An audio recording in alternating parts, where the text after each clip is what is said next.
ورحمة الله وبركاته.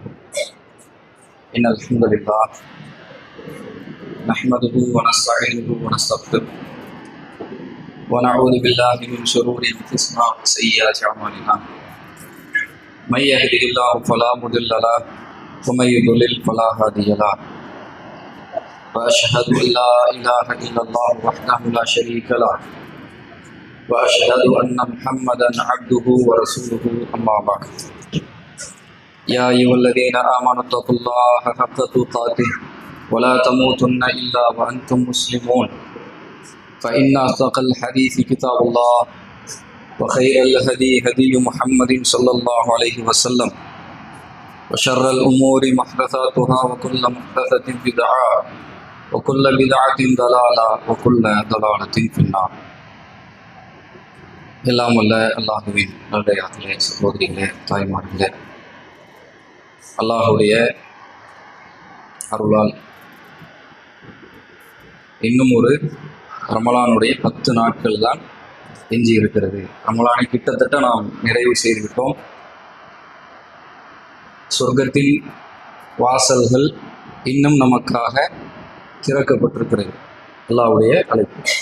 நரகத்தின் வாசல்கள் இன்னும் மூடப்பட்டிருக்கிறது.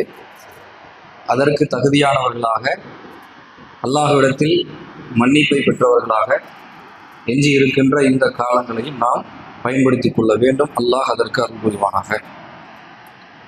எல்லாம் வல்ல அல்லாஹுவின் நல்லடியார்களே, சகோதரிகளே, நாம் இறுதியாக அல் குர்ஆன் வழங்கும் அழகிய உபதேசம் என்ற தலைப்பில் சூரா ஆல இம்ரானினுடைய 134வது வசனத்திலிருந்து தொடராக பார்த்து வருகிறோம். மீண்டும் ஒரு முறை அதை ஞாபகத்துக்கு உங்களுக்கு நான் சொல்லிக் கொள்கிறேன். அல்லாஹ் ரப்புல் ஆலமீன் வானம் பூமி பரப்பளவு கொண்ட சொர்க்கத்தின் பக்கமும் இறை மன்னிப்பின் பக்கமும் விரைந்து வாருங்கள் என்று அழைப்பு கொடுத்து, அந்த சொர்க்கத்திற்கு தகுதியானவர்கள் இறை அச்சம் உள்ளவர்கள் என்று அல்லாஹ் சொல்லி, அந்த இறையச்சம் உள்ளவர்கள் யார் என்ற பட்டியலில் அவர்கள் செழிப்பிலும் வறுமையிலும் அல்லாஹுவின் பாதையில் செலவு செய்வார்கள், கோபத்தை வென்று விழுங்குவார்கள், பிறர் செய்த பிழைகளை மன்னிப்பார்கள் என்று அல்லாஹ் ஆரம்பத்தில் பட்டியலிடுகிறான். அதை தொடர்ந்தும் நாம் இறுதியான உரையில் என்ன சொன்னோம்? ஒருவர் தான் மானக்கேடான காரியத்தை செய்துவிட்டாலோ அல்லது தமக்கு தாமே பாவம் செய்து கொண்டாலோ தீங்கிழைத்து கொண்டாலோ உடனே அவர்கள் அல்லாஹுவை சிந்திப்பார்கள், அல்லாஹுவிடத்தில் மன்னிப்பு தேடுவார்கள். இத்தகைய நபர்கள் தான் முத்தகீன்கள், இரையச்சம் உள்ளவர்கள், சொர்க்கத்திற்கு தகுதியானவர்கள் என்று அல்லாஹ் பட்டியலிடுகிறார்.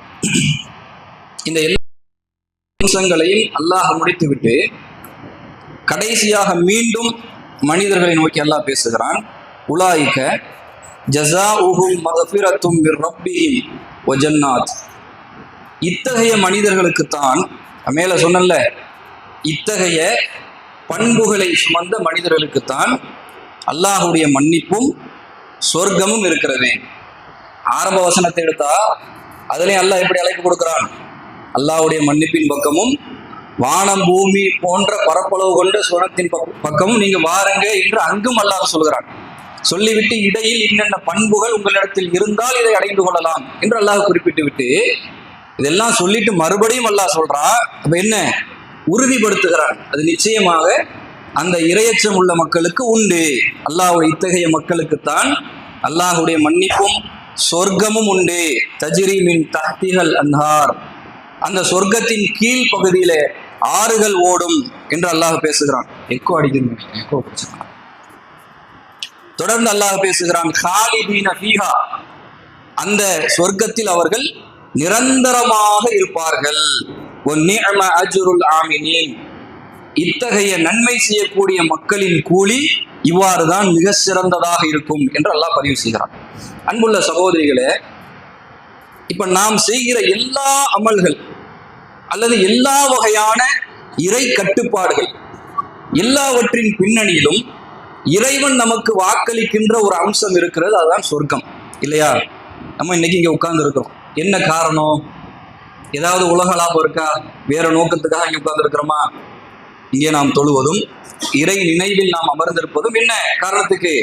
அல்லாஹுவை சந்திக்கின்ற நாளில் அல்லாஹ் என்னை மன்னிக்கணும், இதன் மூலம் அல்லாஹின் வாழ்வை பண்படுத்தணும், அல்லாஹ் சொர்க்கத்தை தரணும். அதானே நாம் செய்கின்ற ஒவ்வொரு அமல்களின் பின்புலத்திலும் அல்லது இறைவன் எங்கெல்லாம் எவற்றையெல்லாம் தடை விதிக்கிறாரோ இந்த உலகத்தில் அவை நமக்கு இன்பமாக்கப்பட்டிருந்தாலும் அல்லாஹ் தடுத்தான் என்பதற்காக அவைகளை விட்டு மீண்டும் ஒரு மனிதன் வாழுகின்ற பொழுது அல்லாஹ் அவனுக்கு வாக்களிக்கிறது சொர்க்கம். எல்லா இடத்துலையும் மனிதர்களை அல்லாஹ் ஆர்வப்படுத்துற விஷயத்தை பார்க்கிறோம் குர்ஆன்ல. சொர்க்கத்தை பத்தி பல இடங்கள் அல்லாஹ் பேசுறான். சொர்க்கம் என்றால் என்ன, அது எப்படிப்பட்ட பண்புகளை சுமந்திருக்கிறது, அட்லீஸ்ட் கொஞ்சமாவது அதை பத்தி தெரிஞ்சிருக்கணும் நமக்கு. இதுல ஏன் ஆர்வம் நமக்கு குறையுது? எவ்வளவுதான் சொர்க்கம் சொர்க்கம் சொன்னாலும் அந்த சொர்க்கம் எப்படிப்பட்டது என்ற உணர்த்தல் நம் உள்ளத்தில் ஆழமாக இல்லாததன் விளைவு அதை பத்தி ஒரு ஆரோக்கியமான ஒரு செயல்பாடு நம்ம வாழ்க்கையில இல்லை. சொர்க்கம்னு ஒரு அட்லீஸ்ட் ஒரு ஓரத்துல ஒரு சின்ன இன்பம் வந்துட்டு போகுது. ஆனா ரசூலுல்லாஹி ஸல்லல்லாஹு அலைஹி வஸல்லம் அவர்களும் அல்லாஹ்வும் இந்த சொர்க்கத்தை பற்றி வர்ணித்த அம்சங்கள் ஏராளம் இருக்கிறது. குர்ஆன்ல பல இடத்துல அல்லாஹ் சொல்றான். அல்லாஹ்வுடைய தூதர் பல இடங்களில் அந்த சொர்க்கத்தின் இன்பங்களை பற்றி மனிதர்களுக்கு எடுத்துரைக்கிறார்கள். ஏன்? ஆர்வப்படுத்துறதுக்கு, அமல்களை நோக்கி இன்னும் நாம் அதிகமாவதற்கு, அல்லாஹுவை சந்திக்கின்ற அந்த நாளில் அந்த மிகச்சிறந்த பொக்கிஷம் அல்லாஹ் தருகின்ற அந்த மிகச்சிறந்த பரிசு நமக்கு கிடைக்கணும், அதுக்காக நம் வாழ்க்கையை நாம் மாற்றிக்கொள்ள வேண்டும் என்பதற்காக இறை தூதர் அவர்கள் ஏராளமான சொர்க்கத்தின் இன்பங்களை நமக்கு போதனை செய்கிறார்கள். அப்ப குறைஞ்சது என்ன செய்யணும்? அந்த ஒரு அரை மணி நேரம் எனக்கு டைம் இருக்கும், எல்லாத்தையும் சொல்லி முடிக்க முடியாது. சொர்க்க இன்பங்கள்னு ஆரம்பிச்சோம்னா அது தனி பார்ட்டா நிறைய பேச வேண்டியிருக்கும். சொர்க்கம் என்றால் என்ன, அந்த சொர்க்கத்தில் வாழுகின்ற மனிதர்கள் எப்படி குணத்தோடு பண்புகளோடு இருப்பார்கள், அல்லாஹ் அவங்களை எப்படி உருவாக்கி வச்சிருப்பான், இதெல்லாம் நம்ம ஓரளவுக்கு தெரிந்து கொள்வோம் இன்ஷா அல்லாஹ். அதான் இன்னைக்கு உள்ள தலைப்பு. அல்லாஹ்வுடைய தூதர் அவர்கள் இந்த சொர்க்கத்தை பற்றி மக்களுக்கு ஒரு நாள் வர்ணிக்கிறாங்க. அல்லாஹ் சொல்வதாக நல்ல பண்புகள் உள்ள இறை வணக்கம் உள்ள சாலிகான அடியார்களுக்காக அல்லாஹ் சொர்க்கத்தை தயார்படுத்தி வைத்திருக்கிறான் என்று அல்லாஹ்வுடைய தூதர் சொல்லி அந்த சொர்க்கம் எப்படிப்பட்டது என்று சொல்லிக் கொண்டு வருகிறார்கள். மாலா ஐனுர் ரஅத், எந்த கண்ணும் அந்த சொர்க்கத்தின் இன்பங்களை பார்த்திருக்காது. வலா உதுனுன் சமிஅத், எந்த காதும் அந்த சொர்க்கத்தின் இன்பங்களை கேட்டிருக்காது, செவிமடுத்திருக்காது. வலா ஹத்தர அலா கல்பி பஷர், எந்த உள்ளமும் அந்த சொர்க்கத்தின் இன்பங்களை கற்பனை கூட செய்திருக்காது. 3 லைன் ரசூலுல்லாஹ் சொன்னாங்க. இதுக்கு விளக்கம் சொல்வதாக இருந்தால் சொல்லிக் கொண்டே இருக்கலாம். அவ்வளவு நீட்டமான அர்த்தங்கள் புரிந்த 3 வார்த்தைகள் இருக்கு. ரசூலுல்லாஹ் சொல்ற அந்த வார்த்தை நல்லா கவனிங்க. மாலா ஐனுன் ரஅத், எந்த கண்ணும் அந்த இன்பத்தை பார்த்திருக்காது. இந்த உலகத்தில் வாழுகின்ற நானோ நீங்களோ அல்லாஹ்வால் படைக்கப்பட்ட எவ்வளவோ இன்பமிக்க படைப்புகளை பார்க்கிறோம் இல்லையா? அது அசைகின்ற படைப்பாக இருந்தாலும் அசையாத படைப்புகளாக இருந்தாலும் வியந்து போகின்ற ஏராளமான படைப்புகள் இந்த உலகத்தில் இருக்கு. பெருநாள் வரும், அட்லீஸ்ட் ஒரு டூர் பிளான் போட்டிருப்போமா இல்லையா? பெருநாள் முடிச்சு ஒரு டூர் போகணும். எங்கே போவோம்? பாலைவன பிரதேசத்துக்கா? இல்ல, ஒரு இயற்கையான மனிதனுடைய உள்ளம் விரும்புகின்ற ஒரு அற்புதமான இடத்துக்கு போகணும். ஒரு கொடைக்கானல் எடுத்துக்கிறங்க, ஊட்டி எடுத்துக்கிறங்க. உலகத்துல எவ்வளவோ இருக்குது. இது மட்டும்தான் இல்ல, இதை பார்த்து சலிப்படைந்த மனிதர்கள் இன்னும் தேடுறாங்க. கேரளாவுக்கு போயிட்டு வருவோம், மூணாருக்கு போயிட்டு வருவோம். இதை பார்த்துட்டாங்களா? இதை விட உலகத்தில் இறைவனால் படைக்கப்பட்ட பல நாடுகள் இருக்கிறது. அந்த நாட்டுக்கெல்லாம் போய் நின்றோம்னா நம்ம உள்ளம் அப்படியே செயலிழந்து போயிடும். அவ்வளவு இன்பங்கள் எல்லாம் படைச்சிருப்பான், பார்வை தாங்காது. அவ்வளவு பொக்கிஷங்களாக அந்த இடங்கள் இருக்கும். இப்படியெல்லாம் படைப்பு இருக்கான்னு ஆச்சரியப்படுவோம். சில உயிரினங்களை பார்ப்போம், நம்ம பார்வைக்கு தென்படாத சில உயிரினங்கள். அதை பார்த்தா சுபஹானல்லாஹ், அவ்வளவு அல்லாஹ் வர்ணனையோட படைச்சிருப்பான். ஆச்சரியப்படுவோம். இவ்வளவு படைப்புகளையும் நம் உள்ளத்திற்கு இன்பம் தருகின்ற ஒரு பொக்கிஷமாக, ஒரு உந்துகோலாக இறைவனால் படைக்கப்பட்ட ஒரு உறுப்பு பார்வை. கண்ணை வச்சுதான் என்ன செய்யறோம்? போய் நிக்கிறோம், பார்க்கிறோம். அந்த மலைகளை மரங்களையும் பார்த்து உள்ளம் குளிர்ந்து போகும். எத்தனை தடவை போனாலும் அந்த இன்பத்தை பார்க்க பார்க்க ரசனையா இருக்கு. வாழ்க்கை முழுக்க அங்கே இருக்க போறதில்ல, ஒரு 2 நாள் அது நமக்கு போதல. மறுபடியும் அந்த இடத்துக்கு போகணும்னு ஆசை வைக்கிறோம் இல்லையா? இன்னொரு இடம், இது பத்தலையா, இதை விட டாப்பா என்னென்னலாம் இருக்கும் எல்லாம் தேடி தேடி போய் பார்த்து அதிசயப்படுகிறோம். மனிதனால் கட்டப்பட்ட சில கட்டடங்கள் இருக்கிறது. துபாயில பாத்தீங்கன்னா புர்ஜ் கலீஃபா சொல்றாங்கல்ல, உலகத்திலேயே மிக உயர்ந்த கோபுரம் அங்கேதான் இருக்குது. துபாய்க்கு யாராவது போனாங்கன்னா அந்த இடத்துல மேல மாடிக்கு போய் பார்த்துடணும். அவங்களுக்கு ஒரு ஆசை. ஏன் இந்த ஆசை வருது? அந்த கட்டடத்தை பார்த்தோன்னு இன்னும் ஈர்ப்பு, மனிதனால் படைக்கப்பட்டது. பண்புள்ள சகோதரிகள், இப்படி மனிதனுடைய ஆசைக்கு, இந்த பார்வை மூலம் அனுபவிக்கின்ற ஆசைக்கு இந்த உலகத்தில் எல்லை இல்லை. எல்லாத்தையும் எல்லாரும் பார்த்துட மாட்டாங்க. அற்ப துனியா 70 வருடம் 80 வருடம், அட்லீஸ்ட் அதிகபட்சம் 100 வருடம் வாழும். தேடி தேடி சென்றாலும் பூமியை முழுக்க சுத்தி எல்லா இன்பத்தையும் பார்க்க முடியாது. நாம் பார்த்தது ஒரு அளவு, பார்க்காதது இந்த உலகத்தில் ஏராளம் அல்லாஹ் படைத்திருக்கிறார். அப்ப மனித பார்வையால் ஒரு எல்லைக்கு போங்க, உலகத்திலேயே பெரிய இன்பம் இதுதான், ஃபர்ஸ்ட் இன்பம் இதுதான் என்று அங்கே போய் நிக்கிறோம்ல ஹைலைட்ல, இதை விட ஒரு உலகத்துல இன்பமான ஒரு படைப்பு இல்லை என்று நீங்கள் சென்று நின்றாலும் அல்லாஹ்வுடைய தூதர் சொல்றாங்க, சொர்க்கத்தின் இன்பங்கள் அதையும் தாண்டி போகும். மாலா ஐநூர் ரஅத். நீங்க பார்த்திருப்பீங்க, உலகத்துல பார்த்தது சில, பார்க்காதவைகள் பல. அல்லாஹ்வால இந்த பூமியில் படைக்கப்பட்ட பார்க்காத ஏராளமானவைகள் இருக்கிறது. பார்த்து பார்த்து பூரித்து போன மகிழ்ச்சி அடைந்த அத்தனை இன்பங்களையும் தாண்டி அது இருக்கும் சொர்க்கத்துடைய இன்பம். இதெல்லாம் பெருசு நினைச்சிருப்போம், இப்படி ஒரு படைப்பா இருக்குது உலகத்துல என்று வியந்து போயிருப்போம், சுப்ஹானல்லாஹ் என்று ஆச்சரியப்பட்டிருப்போம். அல்லாஹ்வுடைய தூதர் சொல்கிறார்கள், மாலா ஐநூர் ரஅத். உன் கண் அதை பார்த்தே இருக்காது. சொர்க்கத்திற்குள் நீ நுழைந்தால் அங்கே இருக்கின்ற ஒவ்வொரு இன்பங்களும் ஒவ்வொரு அசைவுகளும் புதுமையாக இருக்கும். இந்த உலகத்தில் இருக்கிற எவ்வளவோ இன்பங்களை நீ பார்த்திருந்தாலும் அதுக்கு இதுக்கு ஈக்குவல் வராதுங்கிறாங்க ரசூலுல்லாஹ். இங்க பார்த்த மாதிரி அது இருக்காது, இதை தாண்டியும் செல்லும் என்று அந்த இன்பத்தை வர்ணனை செய்கிறார்கள் என்றால் அது எப்பேற்பட்ட ஒரு ஒரு இன்பம் மிக்கதாக, காட்சிகள் மிக்கதாக அந்த சொர்க்கம் இருக்கும் சகோதரிகள். அதேதான் சொன்னாங்க, எந்த காதும் அதன் இன்பங்களை கேட்டிருக்காது. சில இயற்கையான சூழல்ல போய் நிற்கும் போது இந்த பறவைகள் பூச்சிகள் சத்தமிடுறது நம்ம உள்ளத்துல ஏதோ செய்யுது இல்லையா, ஏதோ செய்யுது. அது சாதாரண இறைவன் படைப்பு, அங்கெங்கே நின்றுட்டு கத்துது, உள்ளத்துக்கு ஒரு அமைதி. சில பேஷண்ட் எடுத்துக்கிறங்க, நோயாளிகள் சச்சரவான இடத்துல அந்த நோயாளிகளை வைக்க மாட்டாங்க. டாக்டர்களே என்ன சொல்லுவாங்கன்னா, அவங்களுக்கு பரிந்துரை ஒரு மாசத்துக்கு 2 மாசத்துக்கு ஒரு ரிலாக்ஸான ஒரு இடத்துக்கு கூட்டு போங்க. அந்த அமைதியான இடத்துல அது வர்ற அந்த ரீங்காரங்கள், அந்த சப்தங்கள், காதுகளால் ஏற்படுற அந்த இன்பங்கள் மூலமாக அவர்களது உள்ளே அமைதி அடையும், மகிழ்ச்சி அடையும், ஆனந்தம் அடையும், அவர்கள் நோய் குணப்படுத்துகின்ற ஒரு நிலையை உண்டாக்கும். மருத்துவர் சொல்றாங்களே இல்லையா, சும்மா சொல்ல மாட்டாங்கல்ல. இப்ப காதுகளாலும் இந்த உலகத்தில் பல இன்பங்களை அல்லாஹ் நமக்கு தர்றான். காதுல ஒலிக்கின்ற அந்த ஓசைகள் மூலம் பல இன்பங்கள் உண்டு. ரசூலுல்லாஹ் சொல்றாங்க, இந்த உலகத்தில் நீங்கள் என்னதான் காதுகளால் ஓசைகளால் செவிமடுத்த இன்பங்களாக இருந்தாலும் வலா உதுவும் சமியாத், சொர்க்கத்துக்குள்ள போவீங்க, அங்கே கேட்கிற சவுண்டும் இன்பமும் உங்களுக்கு புதுமையா இருக்கு. உலகத்தில் உள்ள எல்லா சப்தத்தை விடவும் அது உயர்ந்ததாகவும் இன்பமிக்கதாகவும் இருக்கும். இதெல்லாம் விட கூடுதலான ஒரு வார்த்தை தான் அல்லாஹ்வுடைய சொல்றாங்க, வலா ஹத்தர அலா கல்பி பஷர். எந்த உள்ளத்தாலும் கற்பனை கூட பண்ண முடியாது. இதுலதான் மனுஷன் தோத்துருவான். கற்பனை பண்ண முடியாதுன்னு இந்த உலகத்துல ஏதாவது இருக்குதா? நான் என்னால பறக்க முடியாது, அல்லாஹ் எனக்கு ரெக்கையை தரல இல்லையா, எனக்கு பறக்க முடியாது, உங்களாலையும் பறக்க முடியாது. லைட்டா ஒரு குட்டி தூக்கம் போட்டு பறந்து போவோம் அப்படின்னு நினைச்சா கனவுல பறக்கிறோமா இல்லையா? மனிதனால முடியாது.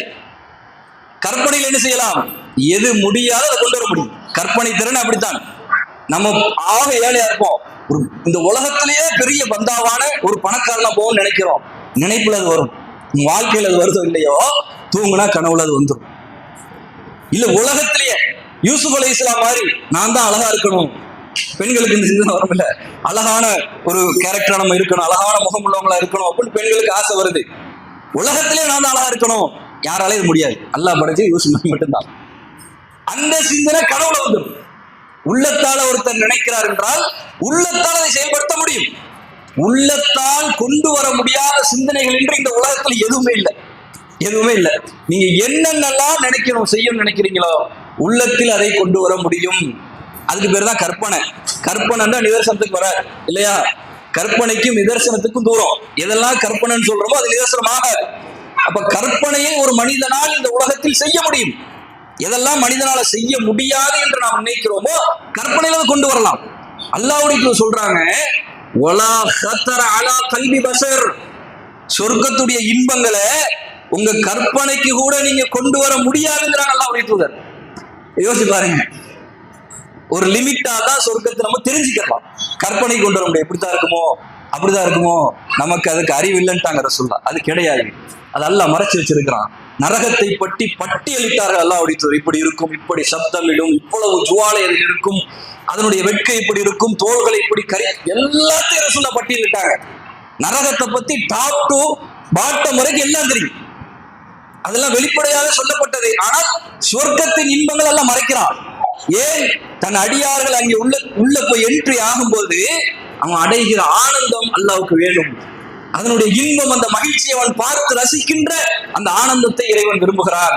அதனால அல்லாஹ் மறைச்சு வச்சிருக்கிறான். எல்லாத்தையும் சொல்லல, கொஞ்சம் கொஞ்சம் ஆர்வப்படுத்துறதுக்காக, உற்சாகப்படுத்துறதுக்காக ஒரு ஓரத்தில் அல்லாஹ் சொர்க்கத்தை பத்தி எடுத்து சொல்லியிருக்கிறான். உள்ளத்தால் கூட கற்பனை செய்ய முடியாத ஒரு இல்லையில் சொர்க்கத்தின் இன்பங்கள் இருக்கிறது என்றால் யோசிச்சு பாருங்க, அதனுடைய இன்பங்கள் எப்படி இருக்கும் சகோதரிகள். இது ஒரு பகுதி. ரசூலுல்லாஹி ஸல்லல்லாஹு அலைஹி வஸல்லம் அவர்கள் சொர்க்கத்திற்குள் நுழைகின்ற மனிதர்களை பற்றி சொன்னார்கள். அந்த மனிதர்களை அல்லாஹ் எப்படி உருவாக்கான் தெரியுமாடா? சொர்க்கத்தை பத்தி அல்லாஹ் குர்ஆன்ல சொல்றது ஹாலிதீன ஃபீஹா, நிரந்தரமா அதுல இருப்பாங்க. நம்மள அல்லாஹ் உள்ள நுழைச்சிட்டாண்டா இன்ஷா அல்லாஹ் உள்ள போயிட்டோம்னா ஹாலிதீன ஃபீஹா, நிரந்தரமான ஒரு லைஃப். அது ஒரு வாழ்க்கை. இங்க நம்ம வாழ்ற மாதிரி அது ஒரு வாழ்க்கை. இங்க வாழ்ற வாழ்க்கை ஒரு கட்டத்தோடு முடிவடைகின்ற வாழ்க்கை. யாராக இருந்தாலும் முடிச்சிருவோம். ஆனால் அல்லாஹ் சொர்க்கத்தில் தராத வாழ்க்கை நிரந்தரமான வாழ்க்கை. இந்த நிரந்தரம் என்ற வார்த்தையை எப்படி நாம ஆய்வு செய்யறது? அதெல்லாம் நம்ம சிந்திச்சு பார்க்கணும். எல்லாத்தையும் கணக்கு போடுறோம்ல. நிரந்தரமான வாழ்க்கை என்றால் என்ன? கணக்கு போடுங்க. எண்ணிக்கைகள் இருக்குல்ல, 100 ஆண்டு, 1000 ஆண்டு, 10,000 ஆண்டு, லட்சம் ஆண்டு, 1 கோடி ஆண்டு, மில்லியன், ட்ரில்லியன், பில்லியன், எல்லாத்தையும் கணக்கு போடுங்க. உலகத்துல ஒரு கணக்கின் எல்லை எங்கே போய் முடியுமோ, ஒரு கணக்குடைய எல்லை எங்கே போய் முடியுமோ அதையும் தாண்டி சொர்க்கத்தின் வாழ்க்கை போகும். யோசிச்சு பாருங்க. அற்ப துனியா 80 வருஷம், 80 வயசோட வாழும், மூத்தா போயிடும். நம்மோட வாழ்ந்தவங்க நிறைய பேர் அப்படி மரணிச்சுட்டாங்க. சொர்க்கத்தின் வாழ்க்கை எல்லாம் சொல்றான் முடிவே இல்லாத வாழ்க்கை. எவ்வளவு காலத்தை கடந்தாலும் அந்த வாழ்க்கை வாழ்ந்துகிட்டே இருக்கும், முடிவே கிடையாது. எண்ட்லெஸ். அப்படி ஒரு வாழ்க்கை எல்லாம் தரப்போறான். அப்ப அந்த வாழ்க்கையை அனுபவிக்கின்ற மனிதன் உடலால தயாராகணும்ல. அல்லாஹ் தர இன்பங்களை, அங்கே தர அத்தனை கவர்ச்சிகரமான விஷயங்களையும் அனுபவிக்கின்ற ஆரோக்கியம் உள்ள உடல்வாகுள்ள மனிதனாக உருவாகணும். அப்பதான் முடியும். நம்மள மாதிரி சின்னதுல இருந்து வயசானவங்களா மாறுற அந்த நிலைமை இருந்தா சொர்க்க இன்பங்களை அனுபவிக்க முடியாது. அந்த இடத்துக்கு ஏற்ற மாதிரி சொர்க்கவாதியை எல்லாம் மாத்தணும். இதை ரசூலுல்லாஹ் சொல்றாங்க. சொர்க்கத்தில் யுனாதி முனாத், ஒரு அழைப்பாளர் வந்து அல்லாஹ் சொன்ன அந்த அம்சங்களை சொர்க்கவாதிகளுக்கு சொல்லுவாராம். அதுல முதலாவது இன்னலக்கும் அன் தஸிஹு ஃபலா தஸ்கமு அபதா. சொர்க்கவாதிகளே, நீங்க இந்த சொர்க்கத்துல இனிமே ஆரோக்கியத்தோடு தான் இருப்பீர்கள், உங்களுக்கு நோயே கிடையாது. அல்லாஹ் தர இன்பத்தை அனுபவிக்க அல்லாஹ் முதல்ல கொடுக்கிற அவங்களுக்கான உடல்வாக என்ன? முழுக்க முழுக்க ஆரோக்கியம், நோயே கிடையாது. ஒரு தலைவலி, ஒரு கண் வலி, ஒரு பல்லு வலி, காய்ச்சல் எதுவுமே கிடையாது. ஏதாவது வந்தா பலவீனப்பட்டுருவோம்ல. நோய் வர்றதுதானே ஒன்னும் சாப்பிட முடியல. ஏதாவது ஒரு நோய் வந்துட்டா நிறைய சொத்து இருக்கு, எதையும் சாப்பிட முடியல. நிறைய காசு வச்சிருக்கிறோம், காசையா திங்க முடியும். உள்ள ஆசைப்படுது, எதையாவது சாப்பிடு. சுகர் அதை தொட்டாதங்கிறான், கொலஸ்ட்ரால் இதை தொடாதங்கிறான், எங்க போனாலும் எதையும் சாப்பிடாதங்கிறான். இப்ப என்ன வாழ்க்கை இது? அற்ப துனியா அப்படித்தான் இருக்கும். ஆனா அல்லாஹ் சொர்க்கத்தில் என்ன சொல்றான் தெரியுமா? ஆரோக்கியமா இருப்பாய், உனக்கு நோயே கிடையாது என்றால் அந்த ஆரோக்கியத்தோடு அவன் அத்தனை இன்பங்களையும் அனுபவிக்க அல்லாஹ் அவனை தயார்படுத்தான். சுப்ஹானல்லாஹ், பாருங்க, அல்லாஹ் அவனை தயார்படுத்துகிறான். சொர்க்கவாதிகளை ஆரோக்கியத்தோடு முடிவில்லாத வாழ்க்கையில் நிரந்தரமாக எல்லா இன்பத்தையும், அது சாப்பிடுவதாக இருந்தால், உடல் தேவைகளாக இருந்தால், எல்லாவற்றையும் அந்த அடியான் அனுபவிக்க அல்லாஹ் அவனை ஆரோக்கியமாக மாற்றுகிறான். முதலாவது. இரண்டாவது ரசூலுல்லாஹ் சொல்றாங்க, அந்த அழைப்பாளர் சொல்வாராம், இன்னலக்கும் அன் தஹ்யு ஃபலா தமூது அபதா.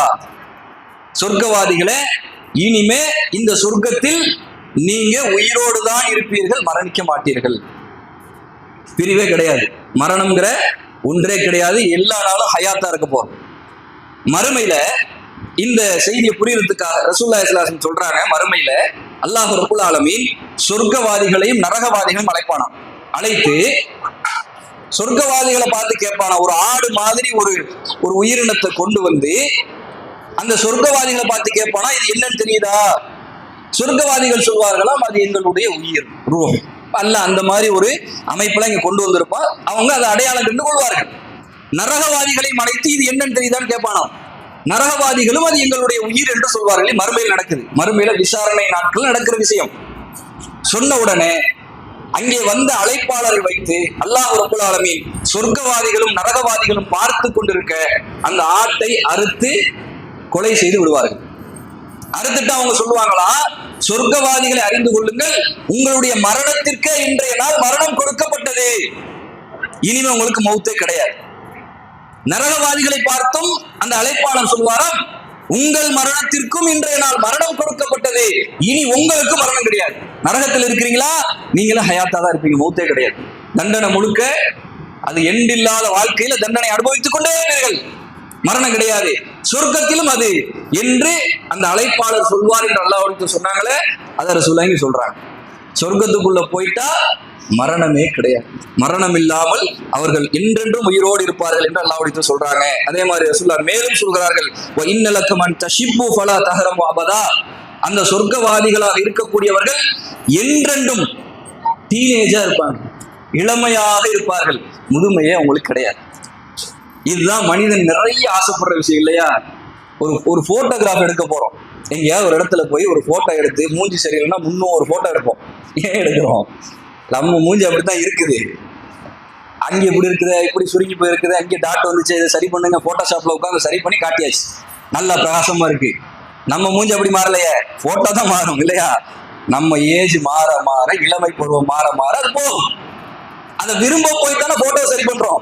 அந்த இளமை பருவம் வேண்டும், அந்த மாதிரி மூஞ்சி வேணும், அழகு வேணும், அந்த ஏஜ் வேண்டும் என்பதற்காகத்தான் அதை மாத்துறோம்.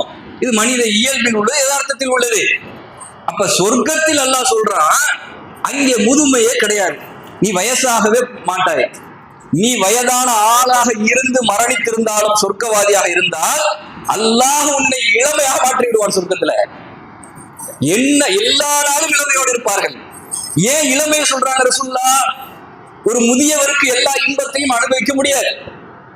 முதியவரா இருந்தா எல்லா இன்பங்களையும் அனுபவிக்க முடியாது. கை வலிக்கும், கால் வலிக்கும், மூட்டு வலிக்கும், நோய் வரும், எல்லா விஷயங்களும் அந்த இடத்துல இருக்கும். ஒரு இளமை பருவத்தில் இருப்பவருக்கு அந்த மாதிரி பிரச்சனைகள் அதிகமா இருக்காது. அதுவும் அல்லாஹ் தர இளமைண்டா அது பியூரா இருக்கும், அதுல பிரச்சனையே இருக்காது. இன்னைக்கு தான் இளமையில உட்கார்ந்து மூட்டு வலிக்குதுங்கிறான், அங்கே இளமையில அப்படி இருக்காது. சரியா? அல்லாஹ் உருவாக்குற இளமை பியூரான இளமை. அந்த இளமையில் எந்த தளரும் இருக்கிறார். இளமையான பருவத்தில் ரசூலுல்லாஹ் சொன்னாங்களே, உதாரணத்துக்கு கியாமனால தன்னுடைய அரிசி நிழலுக்கு கீழ் இடமளிக்கக்கூடிய ஒரு நபராக யார் இருப்பாரு? இளமை பருவத்தை மார்க்கத்திற்காக அர்ப்பணிப்பு செய்தவர், வணக்க வழிபாடுகளில் தன் வாழ்க்கையை ஊறி திளைத்தவர் என்று ரசூலுல்லாஹ் சொன்னாங்களே. ஏன் இளமையை சொன்னாங்க, முதுமையை சொல்லாம? இளமை பருவம் என்பது இந்த உலகத்தில் இறைவனால் தடுக்கப்பட்ட எல்லாவற்றையும் செய்வதற்கு வலிமை வாய்ந்த பருவம். இதை புரிஞ்சுக்கிறோம். எல்லாத்தையும் செய்யறதுக்கு வலிமை வாய்ந்த பருவம். முதுமை பருவத்துல சில பாவங்கள் இயல்பாகவே அவங்களுக்கு மறக்கடிச்சிடும், மறந்து போயிடுவாங்க. ஏன்னா அவங்க செய்யறதுக்கு எந்த உடல் பாகம் அதுக்கு ஒத்துழைக்காது. இயற்கையாவே அவங்க அதை விட்டு மாறிடுவாங்க. இளமையில அப்படி கிடையாது, 100க்கு 100 எல்லா தவறும் செய்ய முடியும். அத்தகைய பருவத்தை வணக்க வழிபாடுகளில் அவர்கள் ஊறி திளைத்தால், வணக்க வழிபாடுகள் செய்து வாழ்ந்தால் அல்லாஹ் என்ன செய்யறான்? அரிசி நில தரேன்னு சொல்றான்ல. அப்ப இளமை பருவத்தை ஏன் அல்லாஹ் சொல்றான்னா, இளமையில எல்லாம் செய்ய முடியும், ஆற்றல் மிக்க பருவம். ரசூலுல்லாஹ் இங்க சொல்றாங்க, சொர்க்கத்துல இளமையாக இருப்பார்கள். ஏன்? எல்லாவற்றையும் அனுபவிக்க அல்லாஹ் உடலை உருவாக்குறது, இளமையோடு அவர்கள் இருப்பார்கள். அடுத்து அல்லாஹ்வுடைய சொன்னார்கள், இன்னலக்கும் அன் தன்அமு ஃபலா தபஅசு அபதா, இந்த சொர்க்கத்தில் இனிமேல் நீங்கள் என்றென்றும் இன்பத்தோடு இருப்பீர்கள், உங்களுக்கு கவலையே இருக்காது. கவலைங்கிறது பெரிய நோய். எவ்வளவுதான் இன்பம் இருந்தாலும் இந்த கவலை ஒரு மனிதனுடைய உள்ளத்தில் வந்தால் அந்த இன்பம் தூரமாகிவிடும். அல்லாஹ்வுடைய சொல்றாங்க, சொர்க்கவாதிக்கு இன்பங்கள் மட்டும்தான் இருக்கும், கவலையே இருக்காது. எதை பத்தி கவலையே இல்லாத ஒரு உள்ளத்தையும் அல்லாஹ் என்ன செஞ்சிருவான்? சொர்க்கத்தில் ஏற்படுத்தி விடுவான். அத்தகைய சொர்க்கத்தை அல்லாஹ் தயார்படுத்தி வைத்திருப்பதாக அல்லாஹ்வுடைய சொல்கிறார்கள். இப்ப இதெல்லாம் நம்ம மைண்ட்ல இருக்கணும். சொர்க்கம் சொன்னா என்ன சொர்க்கம் அது என்ற அந்த அடிப்படை நமக்கு விளங்கணும். இன்னும் சில உதாரணங்களை உங்களுக்கு நான் சுட்டி காட்டுகிறேன். அல்லாஹ்வுடைய தூதர் அவர்கள் ஒரு ஏழை, ஒரு செல்வந்தன், 2 பேரையும் சொன்னாங்க.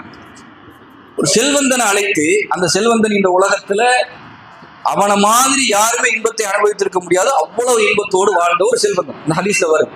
அப்படி வாழ்ந்த ஒரு செல்வந்தனை கூப்பிட்டு அல்லாஹ்வுடைய தூதர் சொல்றாங்க, அல்லாஹ் என்ன செய்வானாம், அவனை கூப்பிட்டு நரகத்துல இப்படி காட்டிட்டு எடுப்பானாம். நரகத்துக்குள்ள போட்டுல, நரகத்துல காட்டிட்டு இப்படி எடுப்பானாம். எடுத்துட்டு அல்லாஹ் கேட்பானாம் கேள்வி, நீ இந்த உலகத்தில் வாழும் பொழுது இன்பமாக வாழ்ந்தாயா, நல்ல சொகுசா வாழ்ந்தாயா என்று கேட்பானாம். அந்த அடியான் சொல்வானாம், ஒரு நிமிடம் தான் அவன் வாழ்ந்த வாழ்க்கை உண்மையிலேயே ரொம்ப இன்பகரமான வாழ்க்கை. ஒரு நிமிடம் நரகத்தை காட்டி இப்படி கொண்டு வந்து நிறுத்தி அல்லாஹ் கேட்ட உடனே அந்த அடியான் சொல்கிறான், யா அல்லாஹ், என்ன மாதிரி ஒரு சிரமப்பட்டவனுடைய வாழ்க்கை நீ பார்க்கவே மாட்டேன். அவ்வளவு கஷ்டம் என் வாழ்க்கை, அவ்வளவு சிரமம். இன்பமா வாழ்ந்தவன் அல்லாஹ்வுக்கு தெரியும்.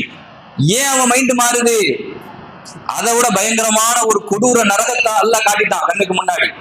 அதனுடைய தண்டனைகளையும் ஜுவாலைகளையும் அதிர்வுகளையும் பார்த்த அடியான் உலகத்தில் வாழ்ந்த வாழ்க்கை அப்படி மறந்துடுறான்.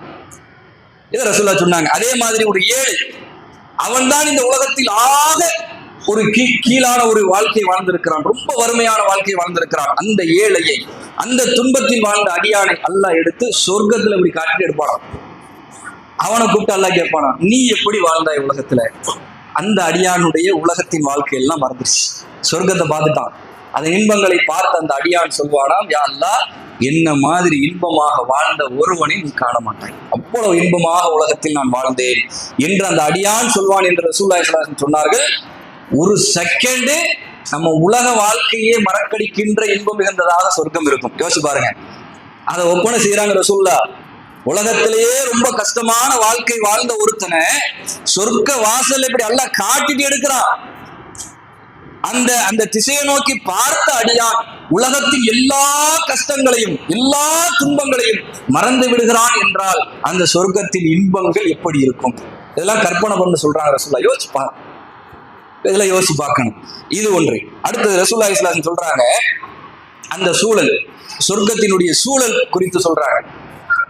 அந்த சொர்க்கத்துல ஒரு மரம் உண்டு.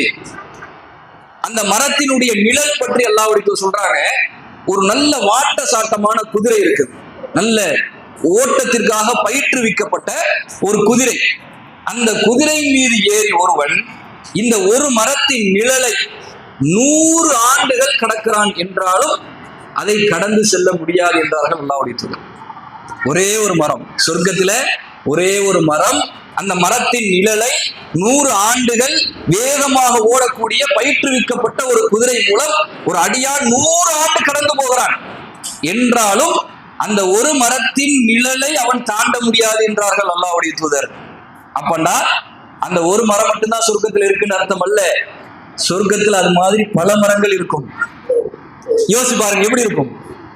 இன்னைக்கு போறோம்ல கொடைக்கானல் ஊட்டிலாம் போய் இந்த மிகப்பெரிய மரங்கள், உயரமான மரங்கள்ல பார்த்த பிரமிச்சு போறோம். இதை பார்த்து அற்ப துணியா பார்த்து பிரமிச்சு போறோம். உள்ளத்தை அல்லாஹ் அப்படிதான் படைச்சிருக்கிறான். சொர்க்க பூமியில அல்லாஹ் படைத்த அந்த மரங்கள், அந்த அதிசயத்தின் நிகழ்வுகளை பாருங்க. 100 ஆண்டுகள் வேகமாக பயணித்தாலும் ஒரே ஒரு மரத்தின் நிழலை அவனால் தாண்ட முடியாது என்றால் அல்லாஹ் படைத்த அந்த மரங்களும் அதன் நிழல்களும் எப்படி இருக்கும்? எவ்வளவு பிரம்மாண்டமானதாக அந்த மரங்கள் இருக்கும். அப்பேற்பட்ட சொர்க்கத்தை அல்லாஹ் தயார்படுத்தி வைத்திருப்பதாக அல்லாஹ் சொன்னாங்க. அந்த சொர்க்கத்தில் சொர்க்கவாதிகளுக்கு முத்தாளான மாளிகை வழங்கப்படுமா? சாட்டா சொல்லிட்டு போற நேரம் பத்தல, முத்தாளான மாளிகைகள் வழங்கப்படும். ஒரு ஓட்டு வீட்டுல இருக்கிறவன் இன்னைக்கு இந்த டைல்ஸ்ல பல வகைகள் கட்டடங்கள்லாம் வருது இல்லையா, வித்தியாசமா கட்டடங்களை கட்டுறாங்க. ஒரு வீடு 10 வருஷம் கட்டினவங்களா இருக்கிறான், 2 வருஷத்துல கட்டிடலாம், இல்ல 1 வருஷத்துல கட்டிடலாம். 10 வருஷம் பார்த்து பார்த்து பார்த்து பார்த்து கட்டி அப்படி உள்ள வந்து பார்த்தா வீடை பார்த்து பிரமிச்சு போவான். அவ்வளவு பிரம்மாண்டமான அதிசயமிக்க வீடுகள் எல்லாம் இந்த உலகத்தில் உண்டு. ஏன் அன்புள்ள சகோதரிகள், நீங்க பாருங்க, கல்ஃப் கண்ட்ரில உள்ள பள்ளி வாசல்களை பாருங்க. பள்ளி வாசல்கள் உள்ள போனா அதனுடைய ஜோரணைகளும் அதன் அம்சங்களும் அப்படி பிரகாசமா இருக்கும், பார்த்தாலே உள்ள அப்படி ஈர்ப்பா இருக்கும். அவ்வளவு இந்த உலகத்தில் உள்ள சில கட்டடங்களை பார்த்தாம மயங்கரம்ல. அல்லாஹ் சொல்றான், சொர்க்கவாதிகளுக்கு முத்தாளான மாளிகையை எல்லாம் ஏற்படுத்துவானா.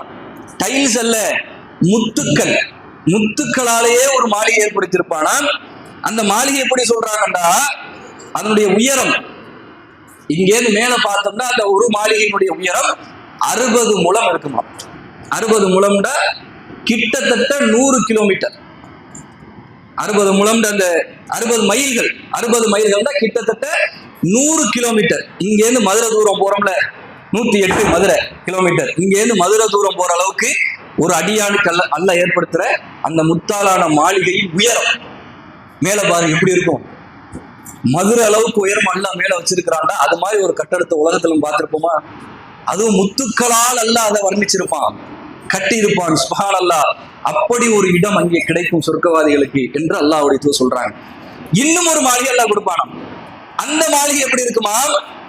நான் உங்களை பாக்குறேன்ல, மாளிகைக்குள்ள சொர்க்கவாதிகள் இருப்பார்கள். நான் உங்களை பாக்குற மாதிரி ஓப்பனா இருக்கு மாளிகை, மறைச்சுதான் இருக்குது. கண்ணாடியும் அல்ல, கண்ணாடி தான் அங்கிட்டு பார்க்க முடியும். இது மாளிகையினுடைய முகடு, அது கண்ணாடியால் செய்யப்பட்டதல்ல. ஆனா இங்க இருந்து அங்க மேஜிக் மாதிரி பார்ப்போம், அங்க இருக்கக்கூடியவர்கள் இங்கே பார்ப்பார்கள். இப்படி ஒரு பிரகாசமான மாளிகைகளை அல்லாஹ் உருவாக்குவான். ரெண்டோட அது முடியறதும் இல்ல. ஒரு அடியான் எதை நினைக்கிறானோ எல்லாத்தையும் அல்லாஹ் கொடுப்பான். கேட்கறது மட்டும் அல்ல, அல்லாஹ் குர்ஆன்ல சொல்றது சொர்க்கத்துல கேட்கறதல்ல, கேட்பது கிடைக்கும், கேட்பது கட்டாயம் கிடைக்கும், நினைப்பதே கிடைக்கும் என்கிறான் அல்லாஹ். நினைக்கிறேன் எனக்கு இது வேணும், வந்துரு பக்கத்துல. அந்த மாதிரி இங்க எதிர்பார்க்க முடியுமா? இந்த உலகத்துல கிடைக்காத ஏதோ ஒன்று, ஏதோ ஒரு ஆசை நினைக்கிறோம், அல்லாஹ் கொண்டு வந்துடணும். எங்கேயோ ஒரு அழகான ஒரு பழம் நிக்குது, அந்த பழத்தை சில பேர் போராடி முயற்சி பண்ணி படாத பாடுபட்டு எடுத்துருவோம்.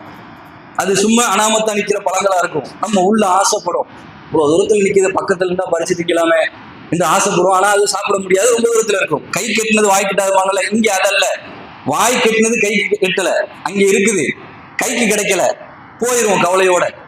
அது மாதிரி பழங்களை நாம உள்ளத்தால் நினைக்கிறோம். இப்படி ஒரு பழம் கிடைச்சா நல்லா இருக்குமே, அல்லாஹ் பக்கத்துல கொண்டு வரும். அதன் குலைகள் எல்லாம் தாழ்ந்திருக்கும் என்கிறான் அல்லாஹ். எட்டி பறிக்க வேண்டியதில்லை, நீ உட்கார்ந்த இடத்துல இருந்து அது வந்துடும். நீங்க இருக்கிறாய், கண்ணுக்கு முன்னாடி அல்லாஹ் கொண்டு வந்து நிப்பாட்டினா பறிச்சு சாப்பிடலாம். எல்லாமே சகோதரிகள், இது ஒரு உதாரணத்துக்கு சொல்றேன். என்னவெல்லாம் நாம் நினைக்கிறோமோ அனைத்தையும் நம் அருகாமையில் எந்த விதமான கஷ்டமும் இல்லாமல் சிரமம் இல்லாமல் அல்லாஹ் என்ன செய்வான், கொண்டு வந்து நிறுத்துவான். பெரியோர் மாளிகை இன்னும் இன்னும் வேண்டும் என்று நாம் நினைக்க அல்லாஹ் தந்துகிட்டே இருப்பான். அதுக்கு ஒரு முடிவே கிடையாது. நாம் என்னவெல்லாம் நினைக்கிறோமோ எல்லாம் அங்கே கிடைக்கும். இந்த உலகத்துக்கு தான் எந்த ஆசையையும் பரிபூர்ணமாக நிவர்த்தி செய்ய முடியாது. உலகத்துல 100% தன் ஆசைகளை நிவர்த்தி செய்து மரணித்த மனிதர்கள் உண்டா? யாரையாவது சொல்லுங்க. எவ்வளவு பெரிய பில்லியனியரா இருக்கட்டும், அவருக்கு ஏதோ பல ஆசைகள் இருக்கும், எல்லாத்தையும் அப்படி எப்படி போட்டுட்டு தான் மூத்தா போயிடுவாங்க இல்லையா? யாருமே அப்படி கிடையாது. ஆசைகள் இருக்கத்தான் மரணிப்பார்கள். சொர்க்கத்தில் அப்படியா? 100% அந்த ஆசைகள் அனைத்துமே பரிபூர்ணமாக்கப்படும். அல்லாஹ் அந்த கல்வை பரிபூர்ணமாக்கிடுவான். அல்லாஹ் கேட்பான், கூப்பிட்டு, அடியானே உனக்கு எல்லாம் கிடைச்சிச்சான்னு கேட்பான். அல்லாஹ், யா அல்லாஹ், நீ தந்த இந்த அத்தனையும் எனக்கு போதும், நான் வேணுங்கிற அளவுக்கு நீ தந்தாய் யா அல்லாஹ் என்று அந்த அடியான் பதில் உரைப்பானாம். அவ்வளவு பரிபூர்ணமாக்கப்படுகின்ற அந்த இடம் சொர்க்கம். அந்த சொர்க்கத்தை நாம ஆசைப்படணும். அதே போல கடைசியாக நிறைய இருக்கு. கடைசியாக சொர்க்கத்தின் கடைசி இன்பங்கள் என்று ரசூலுல்லாஹ் ஒரு பகுதியை சொன்னாங்க. கடைசி இன்பம் அது ஒரு அடியானுக்கு கிடைக்குமா? இந்த அடியான் எப்படிப்பட்டவன்டா, இவனுடைய தீமைகளால் நரகத்துக்கும் போகல, இவனுடைய நன்மைகளால் சொர்க்கத்துக்கும் போகல, நடுவுல நிற்கிறான். இப்படி ஒருத்தன் ரசூலுல்லாஹ் சொல்றாங்க. இவன் செஞ்ச தீமையை கணத்து பார்த்தா சொர்க்கத்துக்கு, அந்த நன்மைகளை கணத்து பார்த்தா ரெண்டு ஈக்குவலா இருக்கு. அதனால இவனை சொர்க்கத்துக்கு போட முடியல, நரகத்துக்கும் போட முடியல. இப்படி ஒருத்தர் அல்லாஹ் வச்சிருக்கான். அவனுடைய முகம் நரகத்தின் வாசல் நோக்கி திரும்பி இருக்கு. நரகத்தை பார்த்த மாதிரி பின்னாடி சொர்க்கம் இருக்கு. இப்படி அல்லாஹ் உட்கார வச்சிருக்கிறான். இப்ப இந்த அடியானை பத்தி ரசூலுல்லாஹ் சொல்றாங்க. இந்த அடியான் இந்த நரகத்தினுடைய வாசலை பார்த்து அதனுடைய ஜுவாலை தாங்க முடியாம அல்லாஹ் அழைப்பானாம், யா ரப்பி, என் இறைவா என்று அழைத்த உடனே அல்லாஹ் அவனுக்கு பதில் கொடுக்கிறது. என்ன வேணும்? என்னுடைய முகத்தை இந்த நரக வாசலேருந்து கொஞ்சம் அப்படி திருப்பி வச்சிடா ரப்பே, ஜுவாலை தாங்க முடியல, அதனுடைய வேதனையும் இறைச்சல்களும் சப்தமும் என்னால அதை ஜீரணிக்க முடியல, என் முகத்தை கொஞ்சம் அப்படி திருப்பி வச்சு போதும். அல்லாஹ் அவன்கிட்ட அந்த அடியான்ட்ட கேட்பானா, இதுக்கு மேல வேற எதுவும் கேட்க மாட்டேலையே, இதுதானே ஃபைனல், ஓகே. இப்போ அவன் வாக்குறுதி கொடுக்குறான், அல்லாஹ் உன் கண்ணியத்தின் மீது சத்தியமாக வேற எதுவுமே நான் கேட்க மாட்டேன். இப்போ அல்லாஹ் என்ன செய்யறானோ அவனை திருப்பி அமர வைக்கிறான். திரும்பினா சொர்க்கம். மனிதனுடைய உள்ளத்தை பாருங்க, கல்ப நரகத்தை விட்டு திரும்பியாச்சு, அவனால திரும்ப முடியாத நிலையில உட்கார்ந்து இருக்கிறான். அல்லாஹ் நாடுனா தான் அங்கே எதுவுமே நடக்கும். சுப்ஹானல்லாஹ், திரும்ப முடியல அவனால. அல்லாஹ் திருப்பி உட்கார வைக்கிறான். திரும்பினால் சொர்க்க வாசல். அங்கே உள்ள சொர்க்கவாதிகளும் அதன் இன்பங்களும் அவன் முகத்துக்கு படுது. அதனுடைய நறுமணங்கள் அவன் முகத்துக்கு வருது. பார்த்தால் அவனால கட்டுப்படுத்த முடியல. மறுபடியும் அல்லாஹ் அழைக்கிறான், யா அல்லாஹ். அல்லாஹ் மறுபடியும் பதில் கொடுக்குறான், என்ன அடியான், நீ கொஞ்சம் அந்த சொர்க்க வாசல்ல கொண்டு போய் உட்கார வச்சு, அது போதும். சொர்க்கத்துக்கு கொண்டு போய் கேட்கல. மனிதனுடைய அல்ப புத்திய பாருங்க. அல்லாஹ்ட்ட நேரடியா எதையும் கேட்கணும் இல்லையா? நீங்க கேட்கிற எண்ணத்துல எது உயர்வோ அதை கேளுங்கன்னாங்க ரசூலுல்லாஹ். எதுலையும் குறை வைக்காதீங்க, கொஞ்சம் கொஞ்சமா கேட்காதீங்க. பணக்காரன் ஆகணுமா, பணக்காரன் ஆகும்னு கேளுங்க. எல்லாம் கொஞ்சம் என்ன ஏழையில இருந்து மாத்திருன்னு கேட்காத, அங்க போன்னு கேளு. இதான் ரசூலுல்லாஹ் சொன்னது. மறுமையிலும் பாருங்க, அந்த அடியான் சொர்க்கத்துக்கு போன்னு கேட்கல, உன்னை கேட்டுட்டு சொர்க்க வாசல்ல கொண்டு போய் நீ உட்கார வச்சிருவேன் அப்படிங்க. அல்லாஹ் அவனை நோக்கி கேட்கிறான், அடியானே இப்பதானே வாக்குறுதி கொடுத்தாய், உன் வேலை எங்கேயும் காட்டிட்டு அல்லாஹ்ட்ட வாக்குறுதி கொடுத்து மறுபடியும் நீ மீளுகிறாய். சரி, உனக்கு நான் அதை செய்கிறேன், மறுபடியும் வேற எதுவும் கேட்க மாட்டியே. மறுபடியும் அவன் சொல்றான், யா அல்லாஹ், உன் கண்ணியத்தின் மீது சத்தியமாக நான் வேற எதுவுமே கேட்க மாட்டேன், சொர்க்க வாசல்ல உட்கார வைப்போம். அல்லாஹ் அந்த அடியானை அழைத்து கொண்டு சொர்க்க வாசல்ல உட்கார வச்சான். உட்கார்ந்தா அதோட பிரம்மாண்டமா இருக்கு. அவன் வாசலை பார்த்ததுதான் அது ஏதோ மிகப்பெரிய அதிசயமா அவனுக்கு தெரிஞ்சிருக்குது.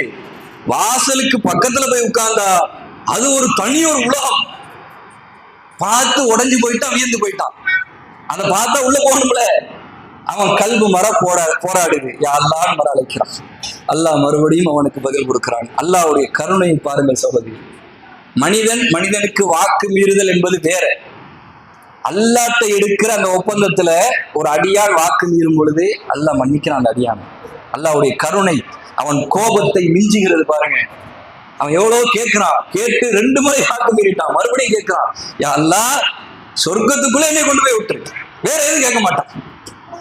இப்ப மறுபடியும் அல்லாஹ் ரப்பல் ஆலமீன் அவனுடைய அந்த புத்தியை சொல்லி, நன்றி கெட்ட அந்த புத்தியை சொல்லி, உன்னை எதாலையும் திருப்திப்படுத்த முடியாத அடியான் என்று சொல்லி அல்லாஹ் என்ன செய்யறான், அந்த அடியானை தூக்கி சொர்க்கத்தில் நுழைவிப்பான் என்று சொல்லிவிட்டு அல்லாஹ்வுடைய தூதர் கடவாய் பற்கள் தெரிகின்ற அளவுக்கு சிரிக்கிறாங்க. அல்லாஹ்வுடைய தூதருக்கு சிரிப்பு வந்துருச்சு. ஏன்னா அவன் செய்யற வேலை அப்படி. நம்ம எல்லாம் அப்படித்தான் இருக்கிறோம். ஆதமுடைய மனிதர்கள் இப்படித்தான், இதான் யதார்த்தம் என்பதை அல்லாஹ்வுடைய தூதருக்கு புரிய வைக்கிறாங்க. சொர்க்கத்துக்குள்ள கொண்டு போய் விட்டா அதுக்கு மேலே அவனுக்கு சில தேவைகள் பார்க்கிறான். பார்த்தா மிக பிரம்மாண்டமாக இருக்கிறது. எதை கேட்கறதுன்னு தெரியல, எங்க போறதுன்னு தெரியல, விழிப்பு தந்துறான்.